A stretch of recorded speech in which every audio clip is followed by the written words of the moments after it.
Hello दोस्तों, स्वागत है आपका आपके YouTube चैनल कुशवाहा टीवी में। और आज हम लेके आए हैं एक ऐसी कहानी जिसको आप सुनने के बाद बहुत बदल जाएंगे। मैं ऐसा क्यों हूँ? जी हाँ, मैं ऐसा क्यों हूँ क्योंकि ये बहुत से लोगों के मन में विचार रहता है कि हम ऐसे हैं तो हम ऐसे क्यों हैं, या हम दूसरों के जैसे क्यों नहीं हैं। तो चलिए आज हम एक छोटी सी कहानी से जानते हैं कि हम जैसे हैं हम वैसे ही ठीक हैं। शुरू करते हैं हमारी कहानी। पट्टू तोता बड़ा उदास बैठा था। एक तोता था जिसका नाम पट्टू था। उसकी माँ ने पूछा, क्या हुआ बेटा, तुम इतने उदास क्यों हो? तो उसने अपनी माँ को बताया, मैं अपनी इस अटपटी चोंच से नफरत करता हूँ। मतलब जो उसकी चोंच थी उससे वो नफरत करता था। पट्टू लगभग रोते हुए बोला, तुम अपनी चोंच से नफरत क्यों करते हो? इतनी सुंदर तो है।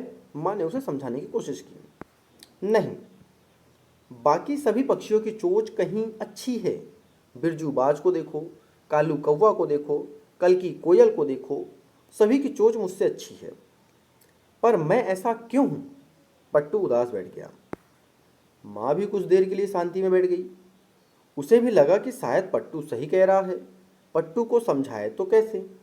तभी उसे सूझा कि क्यों ना पट्टू को ज्ञानी काका के पास भेजा जाए, जो पूरे जंगल में सबसे समझदार तोतों के रूप में जाने जाते थे। माँ ने तुरंत ही पट्टू को काका के पास भेज दिया।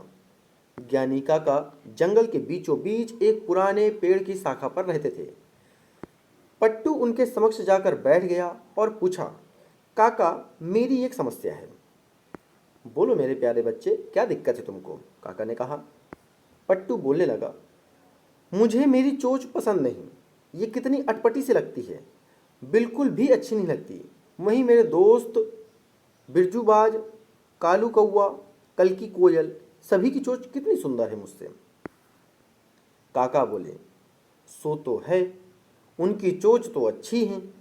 खैर, तुम ये बताओ कि तुम्हें खाने में केचुए और कीड़े मकोड़े पसंद हैं?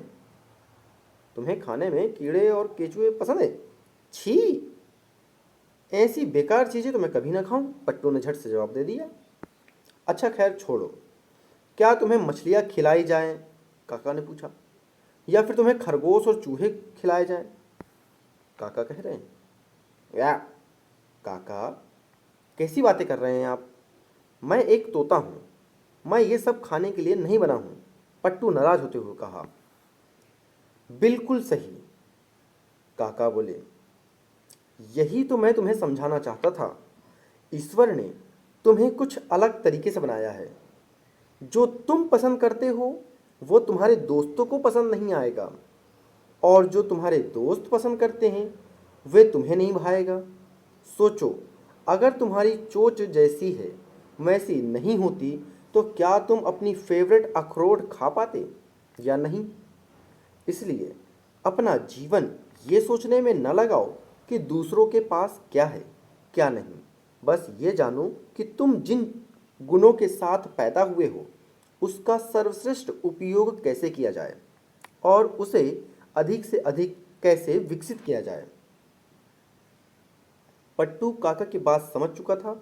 वह खुशी खुशी अपनी माँ के पास लौट गया। तो दोस्तों, पट्टू तोते की तरह कुछ बहुत से लोग अक्सर अपने पॉजिटिव पॉइंट को काउंट करके खुश होने की बजाय दूसरों की योग्यताओं और उपलब्धियां देखकर कंपैरिजन में लग जाते हैं।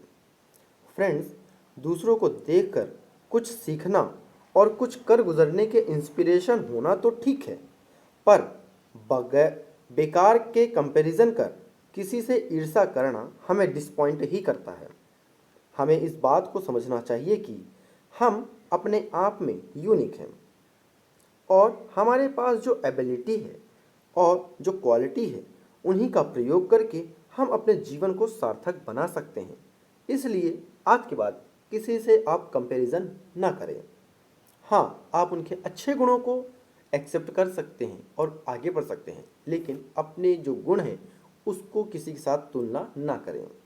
उम्मीद है यह आपको कहानी अच्छी लगी होगी कि मैं कैसा हूँ, और आपको जानने को भी मिला होगा कि अगर आप जैसे हैं आप वैसे ही अच्छे हैं, क्योंकि हर किसी को आप पसंद नहीं आ सकते या हम पसंद नहीं आ सकते, और ना हम सबको पसंद कर सकते हैं।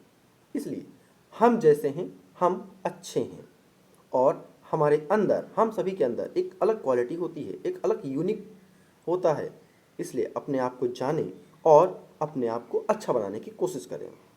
उम्मीद है यह कहानी अच्छी लगी होगी, मैं कैसा हूँ। ऐसे ही दोस्तों के साथ शेयर करें और ऐसी ढेर सारी कहानियाँ सुनने के लिए, हमारे साथ जुड़े रहने के लिए चैनल को सब्सक्राइब करें। और इस तरह की कहानियाँ पढ़ने के लिए हमने डिस्क्रिप्शन बॉक्स में लिंक दी है, आप वहाँ जाकर उसे डाउनलोड कर सकते हैं एप्लीकेशन को, और बहुत सी कहानियाँ पढ़ सकते हैं। धन्यवाद।